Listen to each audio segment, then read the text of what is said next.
bienvenue dans ces magazines spéciaux, une édition spéciale consacrée à l'affaire qui a défrayé la chronique de notre pays, à la veille, je peux dire, du procès qui était tant attendu sur les contentieux électoraux. Nous nous sommes réveillés sur les réseaux sociaux, nous avons vu une affaire qui non seulement a défrayé la chronique, mais aussi a porté plus ou moins atteinte à la pudeur. Il s'agit de l'affaire d'un homme de Dieu, aussi respecté dans notre pays, pasteur Casse-Pierre, comme beaucoup aiment bien l'appeler. Il est le responsable de l'église primitive, une église située dans la commune de Lingwala, non loin du palais du peuple, qui se serait marié à sa 12e femme, selon ce qui se raconte. Mais à notre grande surprise, nous avons vu un mandat d'amener qui a été émis à son encontre. On va essayer un peu de tabler sur cette situation. Beaucoup parlent d'une fille mineure qui, peut-être sans son consentement, a été livrée à un mariage, peut-être pour besoin d'argent ou autre chose. Mais sur ces plateaux, pour parler de ces sujets, nous allons recevoir deux experts en droit. Il s'agit d'abord de maître Arthur Matengo, qui est le chargé chargé des services à la direction des affaires juridiques au secrétariat général du ministère du genre. Également maître Liévin Guibangoula, le coordonnateur national du collectif des avocats de la Lisadel. La Lisadel, pour ceux qui ne connaissent pas, c'est la Ligue de la zone Afrique pour la défense des droits des enfants et des élèves.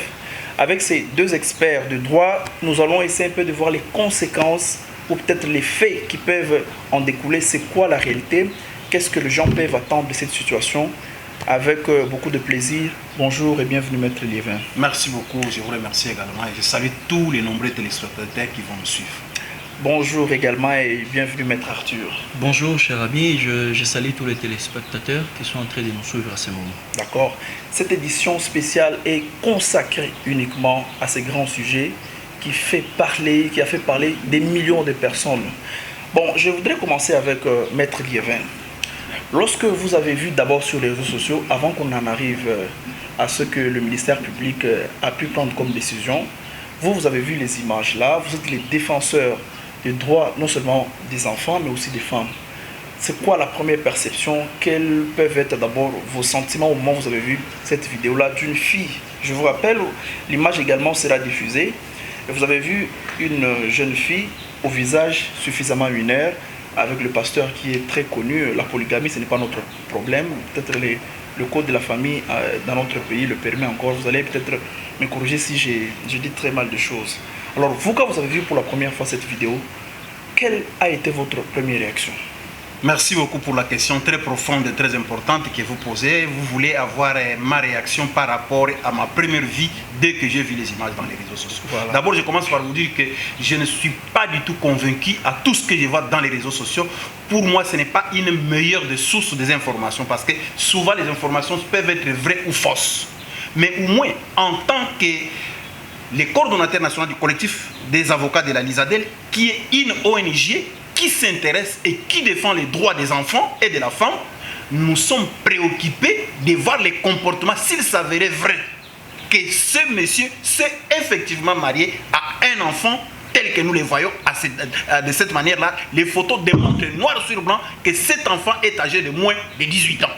Donc, j'ai vu qu'il y a un crime qui est commis par un monsieur de plus de 70 ans qui va se marier à un enfant moins de 18 ans. Donc j'ai trouvé qu'il y a un crime. Est-ce que dans ces pays, il y a des gens, il y a des autorités judiciaires qui peuvent, oui ou non, poursuivre de tels comportements s'il s'avérait vrai? Donc ma première préoccupation était celle-là. Le fait de voir une personne majeure, donc plus âgée, je ne voulais pas parler de majeure, qui va se marier à un enfant et semble-t-il un 12e mariage à un enfant âgé de moins de 18 ans, j'ai dit que c'était un crime et l'auteur de ce crime ne peut pas rester impuni.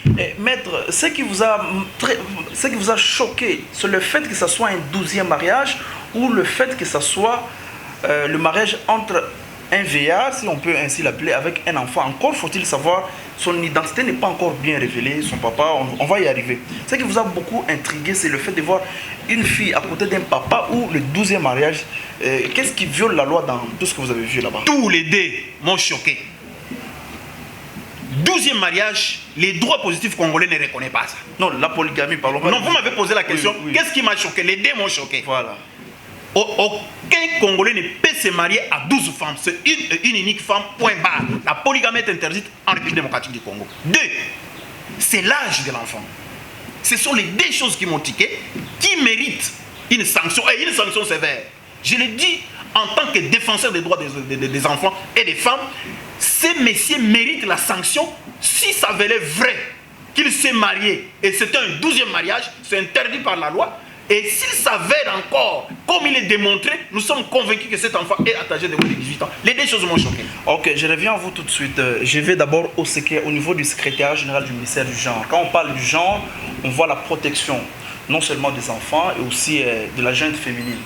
Vous, comme expert à la direction des affaires juridiques au secrétariat général du ministère du genre, Maître Arthur, vous avez vu, j'espère que vous avez eu peut-être à tenir une réunion, je ne sais pas moi, où quelle a été votre perception, votre réaction à la vue de cette vidéo qui a défrayé la chronique au niveau des réseaux sociaux? Merci beaucoup, monsieur le journaliste. Et déjà, je tiens à rappeler que je suis le directeur chef des services à la direction des affaires juridiques au sein du ministère du genre, famille et enfants. Voilà. Mais par rapport à votre question, la première chose qui nous a choqués, c'est de voir les images là telles que circulaient dans les réseaux sociaux. Et non seulement les images circulaient, mais ça atteste réellement qu'il s'agit d'un cas des mineurs. Et lorsqu'on parle des mineurs d'âge, c'est-à-dire que toute personne qui a moins de 18 ans. Et comme vous le savez, le ministère du genre, famille et enfants a comme mission de veiller à la protection des droits des femmes ainsi que des enfants. Et les genres, avec tout ce qui est comme violence basée sur les genres. Et lorsqu'on parle de violence basée sur les genres, et le viol ici, ça fait partie d'un type de violence basée sur les genres, dans les gros paniers là. Mais on ne peut pas comprendre, pendant que nous sommes là en train de vulgariser certains instruments juridiques importants, qui d'ailleurs, la République démocratique du Congo, non seulement au niveau interne, la République a eu à ratifier plusieurs instruments juridiques, même au niveau international. Et là, je cite même le protocole de Maputo à son article 6F, qui interdit scrupuleusement à qui que ce soit de pouvoir contracter un mariage avec toute personne de moins de 18 ans. Ça, c'est au niveau international.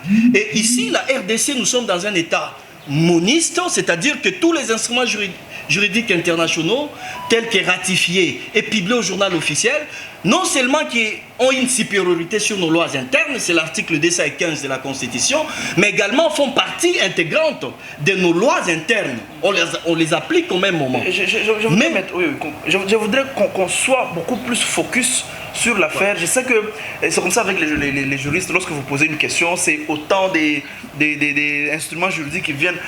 Vous, qu'est-ce qui vous a choqué au niveau du ministère du genre à la perception de cette vidéo? C'est quoi qui vous a choqué? C'est le fait de voir une fille, encore faut-il un peu apaiser, puisque l'identité de la fille n'est pas encore dévoilée. Son papa a fait savoir qu'elle serait née en 2005. C'est quoi qui vous a choqué concrètement? Le 12e mariage, comme l'a parlé votre co-débatteur, ou bien c'est le fait de voir une mineure entre guillemets, aux côtés de ces papas-là de septembre. Déjà, ce qui nous a choqués, c'est tous les deux, comme venait de dire Maître Liévin. Voilà.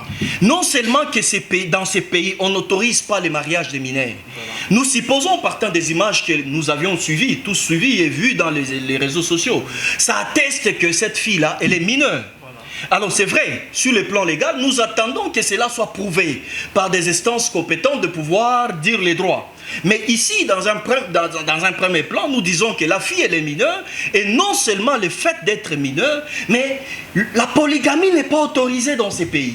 Et nous, en tant que ministère du genre, qui veille sur les droits des enfants, même des femmes, on ne peut pas encourager ce genre de pratiques. Là, ça entre, lorsque quelqu'un se retrouve à côté d'une fille mineure, c'est du viol carrément, parce que le consentement de la mineure n'est pas pris en compte. Et ça, c'est ce qui nous a choqués, et nous disons, on ne peut plus tolérer ce genre d'histoire pendant que nous sommes en train d'accomplir notre mission, mais il y a encore des gens qu'on respecte dans ces pays, qui sont supposés être des intellectuels avérés, les voir se comporter comme ça, nous disons non. Voilà pourquoi déjà ici, nous encourageons l'initiative telle que prise par les procureurs au niveau du monde. Nous allons y arriver, oui. Le fait de lancer déjà une procédure judiciaire contre ces messieurs, malgré les déclarations des parents. Voilà. Mes chers amis, vous êtes journalistes. Est-ce que voulez-vous que nous puissions nous fier à ces déclarations? Nous disons non. Il faut que cela soit prouvé sur le plan juridique, que réellement l'âge que les parents ont évoqué, c'est réellement l'âge de cette fille. Et surtout, retenez une chose, voilà. Le père de cette fille-là, qui a même déclaré, il fait partie de cette église primitive. Voilà. Voulez-vous croire à ce genre de déclaration? Moi, je dis, il protège son pasteur qui est déjà le représentant légal de cette église-là, dont lui-même il est pasteur dans cette église. Je suppose, c'est comme si c'est lui-même qui a même célébré ces mariages. Et donc ici, nous incitons même la communauté de booster autour de ces dossiers-là. Nous voulons, nous les ministères du genre, voir clair. Tout simplement. Bon, je sais que peut-être il y aura une action dans les jours à venir que le ministère du genre va peut-être mettre sur pied pour pouvoir suivre ou bien appuyer la jeune dame. Alors, Maître Lévin, je reviens à vous avec cette question.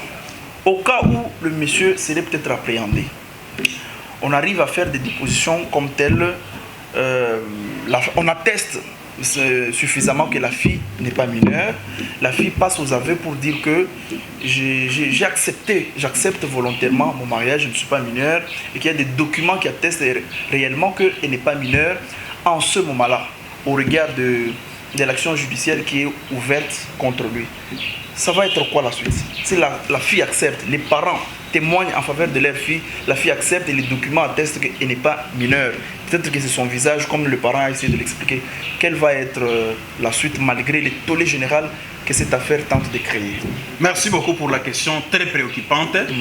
Lorsque la victime, l'enfant et ses parents vont accepter, vont nous dire, c'est ce que nous présentons déjà comme d'habitude, ils vont dire que l'enfant est majeur. Qu'est-ce que nous allons faire? Mais avant de répondre à cette question, je voudrais encore revenir en une phrase pour la question principale que tu as posée. Qu'est-ce qui avait tiqué? Une autre chose qui m'a tiqué, quand j'ai appris que ce monsieur qui est auteur de ces infractions et ces crimes est pasteur. Je me dis, mais comment il se dit pasteur et il doit commettre un tel? Donc, c'est parmi les choses qui ont vraiment tiré l'attention de la Lisadel. Et la Lisadel a une mission de dénoncer. Ici, je sais que nous aurons des difficultés peut-être pour que la victime vienne vers nous.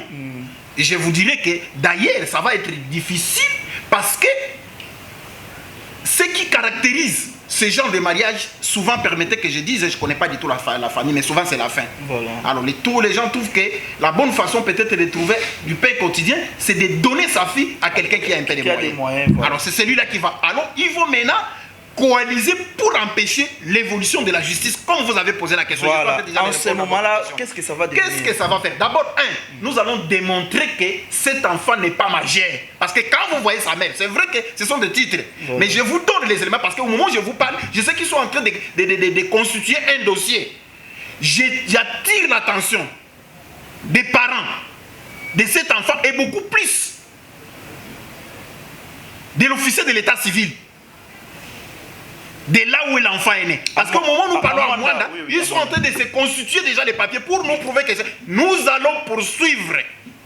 Nous allons poursuivre tous ces documents qui vont être brandis. Et peut-être certaines personnes me posaient la question. Nous allons en tant que qui? Nous allons en tant qu'organisation qui protège les droits des enfants. Est-ce que, maître, à partir de l'apparence, vous êtes un homme de droit, à partir de l'apparence extérieure, on peut arriver à condamner quelqu'un, comme vous dites par exemple, vous vous fiez à l'apparence pour alléguer que la fille est mineure. Mais à partir du moment où les documents vous seront brandis, attestant que la fille n'est plus mineure, qu'est-ce que ça peut donner comme suite à ces procès? Je ne dis pas que sur base de l'apparence, on peut sanctionner ou on peut donner l'aspect, on peut donner une décision. Mais je dis, on reconnaît la moine par son habit. Quand nous regardons, nous nous rendons compte. Quand bien même ils vont refuser, nous allons attaquer les pièces qu'ils vont produire. Dont l'acte de naissance de cet enfant pour prétexter que cet enfant est né à telle année. Nous allons vérifier l'autorité qui a délivré ce document. Il l'a reçu quand? Et vous connaissez l'état de l'administration de la République démocratique du Congo. Nous n'avons pas de carte d'identité. N'importe qui a l'argent, il part chez un médecin, il lui demande fais-moi ceci. J'ai beaucoup de respect. Il faut parce que je suis en justice, je vois des documents qui arrivent tous les jours. Et vous partez devant un officier de l'état civil, voici antidaté. Ce sont des histoires qui sont en train de se faire pour faire face à cette réalité. Mais nous allons attaquer toutes ces paperasses qui seront brandies parce que nous sommes convaincus que cet enfant est mineur. Et cela ne va pas décourager le ministère public. Voilà. Le ministère public va d'abord l'arrêter. Voilà. Mon co-débatteur a dit, nous encourageons effectivement l'action déjà faite par les chefs du parquet de Mwanda. Voilà. Mais cela ne suffit pas. Nous exhortons, la Lisadel exhorte les procureurs de la République, près le tribunal de grande instance de Kinshasa, Gombe, d'intervenir, de s'approprier. Pourquoi? Parce que ce monsieur habite Lingwala. Lingwala, c'est les ressorts. Alors, il a tous les pouvoirs d'arrêter ce monsieur parce que le monsieur réside à Kinshasa. Quand bien même les faits se sont commis à Mwanda, mais il réside où? Avec son église, c'est ici. Donc, les procureurs de la République prennent le tribunal de grande instance, mais c'est le procureur général, nous attendons de vous les actions par rapport à cette action. Ce monsieur doit être arrêté. Après l'avoir arrêté, il viendra se justifier. Arrêter ne veut pas dire qu'effectivement il a tort, mais il viendra se justifier parce qu'il est déjà en train de fouiller. Dès qu'on a lancé cette histoire, on ne les va plus. Et aujourd'hui, nous risquerons de les chercher. Il est déjà au Congo-Brazzaville, il est de l'autre côté. Pour décourager ce genre de comportement, il faut mettre la main sur lui. La Lisadel exhorte les autorités judiciaires à mettre... Il recherche les infractions. Voici l'infraction. Que ce monsieur vienne avec ses parents lui dire qu'effectivement cet enfant est mineur. Ou du moment où il n'y a pas encore ces preuves, ce monsieur n'a plus de place parce que nous risquerons d'exposer tous nos enfants en République démocratique du Congo. Un enfant de cet âge va être marié 12e femme par quelqu'un âgé de 70 ans. Je ne suis pas d'accord. Je vous prends au mot et je prends quelques vocabulaires que vous avez prononcés avec lesquels je vais poser l'avant-dernière question à Maître Arthur. Maître Liévin dit que on va arrêter les messieurs pour qu'ils viennent se justifier. Est-ce que c'est à lui de se justifier ou peut-être aux parents de la fille ou à la fille elle-même de se justifier? Puisque quand quelqu'un vient toquer à une famille pour dire que je vais épouser cette fille, les parents pouvaient constater que notre fille n'est pas encore majeure pour refuser. Mais pourquoi monsieur doit se justifier encore? Selon ce qu'il a dit, que nous devons l'arrêter pour qu'il vienne se justifier. Au niveau du ministère du genre, est-ce que c'est à ces messieurs-là vraiment, au pasteur Casse, de pouvoir se justifier ou bien à la famille de la femme ou bien de la fille de se justifier? Très bien. Oui. Déjà, l'auteur principal de cet acte-là, c'est le pasteur. Et comme vous le savez, la mission régalienne du ministère public, c'est de rechercher les infractions. Voilà. On doit mettre la main sur ces pasteurs-là, qu'ils s'est justifié. Il doit se justifier. Il doit se justifier. S'il n'est pas coupable de ces infractions-là, bon, en fait, on va le relaxer. Mais s'il s'avérait qu'il est vraiment coupable, il doit répondre de ses actes. Coupable mais de non, quoi? Je m'excuse, coupable de quoi? Lui doit se justifier sur base de quoi? Je vais revenir. Coupable du viol, parce que tout mariage de mineurs est qualifié comme viol. Alors, voyez, ça va être quoi maintenant le rôle des parents? Puisque les parents pouvaient constater que leur fille n'a pas encore atteint l'âge de la majorité, si on peut dire comme ça. J'y arrive. Voilà. Et non seulement les pasteurs qui doivent se justifier, voilà, y compris les parents qui ont accepté.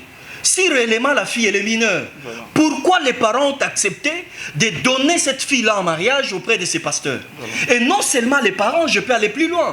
Même tous ces gens qui ont eu assisté à cette cérémonie-là, les images parlent clairement. Voilà. Nous avons identifié ces gens-là. Tout ce monde doit venir répondre à leurs faits. Est-ce qu'ils savaient? Ils savaient réellement que la fille était mineure. Et s'ils savaient que la fille était mineure, pourquoi ils n'ont pas dénoncé avant même la célébration de ces mariages-là? Et nous, au ministère du genre, nous soutenons la Lisadel. D'ailleurs, nous travaillons conjointement avec la Lisadel sur toutes nos actions. Nous sommes là pour booster tous les dossiers afin d'avoir clair sur ces cas, sur cette affaire-là. Voilà. Aussi longtemps que le pouvoir judiciaire n'a pas encore éclairé la population autour de ces dossiers, on ne lâchera pas. Voilà. Nous sommes là, moi je parle au nom du ministère du genre parce que j'ai reçu mandat de mes autorités et nous sommes là pour booster ces dossiers-là. Et donc tout ce monde, y compris les pasteurs, il doit répondre de ces faits, la famille, donc les parents de la fille et tout ce monde-là qui ont participé, tous ces gens qui ont participé à cette célébration du mariage. La dernière question que je vous pose à vous deux, la même question. Maître, je commence avec vous, maître. Bon, je commence avec vous, je vais finir puisque j'avais commencé la première question. Je sais que cette affaire a créé un tollé général, vu d'abord l'âge du mari, de l'époux, le pasteur Casse, qui aurait 70 ans selon ce qui se raconte. Prenez la même fille, 17 ans ou 18 ans, selon ce qui se raconte, avec un jeune garçon. C'est puisque même nous avions déjà été en province, peut-être en Bujimaï, peut-être au Congo central ou bien encore au Nord Kivu là-bas. Nous avons déjà assisté à des mariages d'un jeune garçon de 23 ans qui a pris en mariage une fille de 17 ans, 18 ans. Ça se passe aujourd'hui en Bujimaï, à Kananga et puis ailleurs. Est-ce que cette affaire aurait la même ampleur en levant la tête du pasteur Casse? Remettons à sa place un autre jeune homme, par exemple de 25 ans, ou bien l'âge de notre caméraman. Est-ce qu'il aurait la même infraction, la même teneur, ou par le fait que c'est la 12e femme, le pasteur qui est connu, c'est comme ça que l'affaire a créé un tollé général, ou qu'est-ce que cela peut avoir en termes de connotation au niveau de la population? Si jamais ce n'est pas ces mêmes messieurs-là, mais un jeune homme qui pour sa première fois tombe sur cette jeune fille là-bas. Alors ce qu'il faut retenir ici, quel que soit l'âge, voilà. Mais une fois que la personne est majeure, voilà, et que vous êtes parti vers une mineure, voilà, en tout cas, on vous condamne de la même manière. D'autant plus que vous êtes mineur, la majorité, vous êtes majeur en fait, voulais-je dire. Car la majorité commence à partir de 18 ans. Voilà. Même un jeune homme de 18 ans qui va vers une fille de 16 ans, 17 ans. Pour un mariage bien consenti. Pour un mariage, on ne peut même pas parler du consentement. Parce que lorsqu'on parle du mariage précoce ou mariage d'enfant, il n'y a pas le consentement. Donc on doit poursuivre le majeur et ainsi que la personne ou les personnes qui ont accepté de donner leur fille en mariage auprès de cet adulte-là. Voilà. Et donc ici, on ne peut même pas parler à terme de l'âge. 70 ans, 18 ans ou 25 ans, vous êtes tous majeurs, ils doivent subir la rigueur de la loi. Et c'est tout ce que nous, le ministère du genre, nous demandons auprès de nos instances judiciaires. Et d'ailleurs, nous apprécions et nous encourageons toutes les procédures qui sont déjà lancées à l'endroit de ces messieurs. Aujourd'hui, si réellement ils savaient que la fille était majeure, pourquoi ils seraient en fuite aujourd'hui? Parce qu'il y a un avis de recherche qui est lancé contre ces messieurs. Il ne se fait pas voir pourquoi. S'il était conscient. Et non seulement ça. La clameur publique aussi peut influencer la justice. L'homme, pour des raisons sécuritaires, peut d'abord se cacher pour peut-être, voyez, avec la clameur publique, ça peut avoir de l'influence sur... Malgré la clameur publique, voilà, mais ça sous-attend déjà que le fait de se retirer, voilà, il pouvait bien se retirer à cause de la clameur publique, mais se livrer quand même auprès de l'autorité judiciaire pour prouver que réellement il n'a pas épousé une fille mineure. Mais non seulement qu'il a disparu dans la société, même devant l'autorité judiciaire qui l'a invité, qu'est-ce qui lui a empêché? Je suppose qu'aujourd'hui, l'actualité nous prouve que la plupart des pasteurs se promènent avec des gardes. Ils pouvaient être entourés de ces gardes et aller aisément se présenter devant les procureurs. Pourquoi il ne l'a pas fait? Et non seulement ça, l'agitation, même des parents, ça prouve que même toutes ces déclarations-là, qu'est-ce qui vous laisse croire qu'on n'a pas mis des mots dans leur bouche? Tout ce que nous demandons, que la justice fasse son travail. Voilà. Que la justice fasse son travail. Et nous, le ministère du genre est dans le pouvoir exécutif. Nous voulons voir le pouvoir judiciaire faire son travail pour décourager les autres qui se donnent ce luxe-là d'aller, de continuer à satisfaire leurs désirs ou leur instinct sexuel auprès des mineurs. Voilà. Tout ce que nous demandons en tant que ministère du genre, c'est ça en fait. Donc vous demandez que la justice fasse son travail. Je reviens avec vous, mais à vous, maître, ça va être la dernière question. On prend le visage du pasteur Casse, puisque c'est le visage apparemment qui semble donner beaucoup d'agitation autour de cette affaire. On remet là l'image d'un jeune homme de 23 ans. Je pense que vous êtes dans ces pays, un mariage d'un jeune avec une fille de 17 ans, même sans l'avoir vu, mais vous avez déjà entendu parler, comme on parle souvent des Balouba qui font épouser leur fille à cet âge-là. Est-ce que l'affaire aurait la même ampleur ou bien qu'est-ce que ça pourrait avoir comme connotation dans l'opinion publique ou bien au niveau de la justice?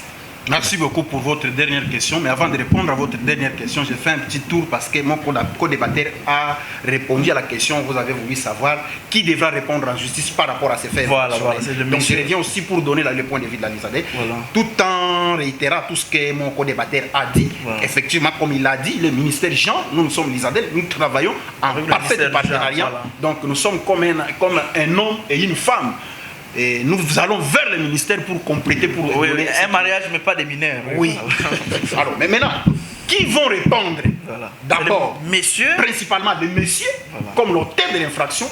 Deux, ce sont les parents qui doivent répondre. Comme les gens qui ont concouru, ils ont participé. Ils savaient que leur enfant était âgé de moins de 18 ans, mais ils l'ont livré en mariage. Donc, une association de malfaiteurs en quelque sorte. Pas association, mais les complices du viol. Ils ont concouru. Qui encore? C'est le pasteur qui a béni ce mariage. Les personnes qui ont participé à l'église, à cette messe. Je vous donne ce que dit la loi. Voilà. Et je vais vous donner les références. Les fidèles, qu'est-ce qu'ils ont à faire dans cette C'est lui qui a donné la salle des fêtes. L'auteur, les propriétés, il a facilité les viols. Il doit répondre en justice. Tous ceux qui sont venus répondre à cette fête, qui ont apporté des cadeaux, ce sont des complices. Mais vous recevez l'invitation de mariage. Sur base de quoi? Vous recevez une invitation de mariage auquel vous devez participer. Et une fois dans ces mariages-là, une invitation de la justice vient et vous devez faire partie des complices puisque vous avez juste participé à une fête. En quelque sorte, la loi autorise aussi que les invités soient aussi, je ne sais pas, interpellés pour des cas comme ça. Ce n'est pas Maître Liévin qui le dit. C'est la loi qui a prévu que toutes les personnes qui ont participé doivent répondre. Tous ces gens-là qui sont allés, qui ont porté des vestes comme moi, pour cette journée-là, pour aller honorer un mariage contre un mineur et un majeur, doivent répondre en justice comme des complices. C'est dit où? Je n'invente pas la roue, mais les textes sont prévus en République. Plusieurs textes interdisent ces pratiques. Les mariages forcés est interdit par l'article 316 de la loi portant protection, de la loi du Code de la famille. Et quand vous lisez l'article 352, abonde dans le même sens. Quand vous prenez la loi portant protection de l'enfant, dans ces articles 189, interdit les mariages forcés. Et l'article 48 interdit les fiançailles et les mariages avant 18 ans. Quand vous prenez le Code pénal livre 2, dans son article 174, dans la section violences sexuelles qui sont faites à la femme, on interdit ce genre de pratiques. Et quand vous prenez la dernière loi sur le Code pénal, la dernière loi du numéro 22-067 du 26 décembre 2022, relative à la traite des êtres humains, à son article 68, elle porte interdiction formelle à toutes les personnes qui ont participé doivent répondre. Donc, l'économie de tous ces textes en République démocratique du Congo interdisent ces pratiques. Donc, aujourd'hui, toutes ces personnes, en réalité, devront répondre. Et pour revenir maintenant, je voudrais lire, mais je vous vois déjà en train de regarder, pour qu'on lise tous ces textes. Pour revenir à votre question, est-ce que si on enlève le visage du pasteur qui énerve ou bien c'est... Ce qui énerve, ce n'est pas seulement la figure, mais les faits pour une personne majeure de se marier à un enfant mineur. Même si ça pouvait être un enfant de 20 ans qui se marie à un enfant de 16 ans ou 17 ans, comme vous l'avez dit que vous avez même participé dans les Kassai, donc sachez-les que vous serez parmi les gens qui seront arrêtés, comme vous l'avez dit. Donc, il est strictement interdit que l'on puisse participer, peu importe, mais au moins il y a une notion, les messieurs seraient plus sanctionnés que le jeune garçon. Pourquoi? Parce que lui a commis des infractions. D'abord, les mariages, vous dites c'est le 12e mariage. Il a fait un 12e mariage. Il serait poursuivi parce qu'il a violé la loi en République démocratique du Congo qui dit les mariages c'est une seule fois. Il serait sanctionné. Il serait sanctionné pour viol. Et il serait sanctionné pour les mariages forcés. Mais pour les jeunes garçons qui ne s'est jamais mariés, qui prend pour la première fois, il sera sanctionné seulement pour viol. Donc, je suis en train de discuter avec vous. Je vous laisse les derniers mots à vous deux. Sanctionné pour le 12e mariage, nous sommes d'accord au moins avec vous que s'il se serait marié à une adulte avec son 12e mariage, l'affaire n'aurait pas pris cette ampleur. Je n'ai jamais dit ça. Je suis suivi par les téléspectateurs. J'ai dit les mariages en République démocratique du Congo, c'est une seule fois. Même l'officier de l'état civil qui célèbre ces mariages doit répondre en justice. Puisqu'il s'est marié à 5, 6, 7, 8 femmes, on n'en a jamais parlé. Il n'y a qu'aujourd'hui, surtout qu'il pense que c'est une mineure, que l'affaire a créé un tollé général. Donc j'estime... Non, la Lisa Adèle a toujours, chaque fois, répété et rappelé les mariages en République démocratique du Congo. Notre constitution ne reconnaît pas la polygamie. Tout à fait. Point barre, il n'y a pas de débat sur ce dernier mot au nom du ministère du Genre et les derniers mots pour la Lisa Adèle. Vous avez 30 secondes. Alors, les derniers mots, comme mon co-débatteur venait de dire, la RDC ne reconnaît pas les mariages polygamiques. Voilà. Et nous ne pouvons pas ici tolérer ce genre de pratiques, continuer à prendre de la pleur dans ces pays. Voilà pourquoi le ministère du Genre, comme j'avais dit tantôt, encourage les pouvoirs judiciaires de continuer à mener des enquêtes pour tirer clair autour de cette affaire. Merci beaucoup, Maître Arthur Matengo, pour votre passage dans cette édition spéciale consacrée sur ce que nous pouvons appeler comme viol, selon les termes que les avocats mes côtés ont dit. Les derniers mots au nom de la Lisa Adèle. La Lisa Adèle pense que les procureurs, les chefs de parquet de Mouandance, qui est le procureur du ressort de ce monsieur, prétendument pasteur, j'ai beaucoup de respect, on dit qu'il est pasteur, je ne le connais pas, c'est pourquoi j'ai dit prétendument. Moi je connais son église, il est pasteur. Ok, pasteur qu'il est, mais les actes qu'il a posés dans le ressort de la Gombe, les procureurs de la République de la Gombe ne va pas dire qu'il y a un mandat d'amener lancé à Mwanda, il doit aussi un autre mandat d'amener de Kinshasa pour que ce monsieur vienne répondre. Voilà. Mais à la population qui nous suit, elle doit savoir que les mariages des enfants âgés de moins de 18 ans sont pratiquement interdits. L'officier de l'état civil de Mwanda qui nous suivra, même à travers les réseaux sociaux, doit savoir qu'il ne peut pas établir un document, une tempéro suspect. Nous savons que cet enfant est mineur. Ils sont en train de se préparer avec les avocats pour préparer des documents. Qu'ils fassent beaucoup d'attention parce que nous allons suivre le chef de l'État qui a pris le pouvoir il y a 2 jours, qui a été promulgué il y a 2 jours, dit la façon dont il a travaillé il y a 5 ans ne sera pas de la même manière. Vous qui êtes là comme officier de l'état civil, vous êtes institué pour aider la population. Vous commencez à falsifier avec quelqu'un qui vient précipitamment, vous allez répondre. Faites attention dans ce dossier, la Lisa Adèle est en train de vous suivre, nous allons poursuivre. Enfin, les organisations de la société civile qui sont dans les secteurs de protection des droits des femmes et des enfants, cette matière ne concerne pas que la Lisa Adèle et le ministère Richard. Nous vous invitons tous à venir vers nous pour qu'on puisse aider cette famille, bien qu'elle ne va pas accepter aujourd'hui, mais plus tard, elle se rendra compte. La population congolaise doit être vigilante. C'est un cas de l'avenir de notre pays. La Lisa Adèle a dit et se limite à ce niveau-là. S'il y aura un autre besoin, vous pouvez nous inviter, nous passerons. Merci beaucoup, Maître Liévin Guy Bangula, le coordonnateur national. Guy Bangula, excusez-moi d'avoir assassiné en public votre nom. J'espère que prochainement je ne le ferai pas. Vous êtes, je rappelle à nos téléspectateurs, coordonnateur national du collectif des avocats de la Lisa Adèle. Merci également Maître Arthur Matengo, directeur des services à la Direction générale des affaires juridiques au secrétariat général du ministère du Genre. Chers parents, vous nous avez suivis, faites attention, ce n'est pas la famine, ce n'est pas la hausse ou bien l'inflation des dollars qui peut vous pousser à hypothéquer l'avenir de votre enfant. Rien que par le visage de cette fille sur les vidéos qui nous ont été présentées, atteste que la fille n'était pas dans le bain de ce mariage-là. Ça laisse à déplorer. Nous allons rester toujours pour vous donner la suite de cette émission, plutôt de cette affaire. Prochainement, quand l'affaire va évoluer, on ne manquera pas de faire recours à vous, nos deux experts, pour parler de ces situations. Merci et très prochainement, pour bientôt.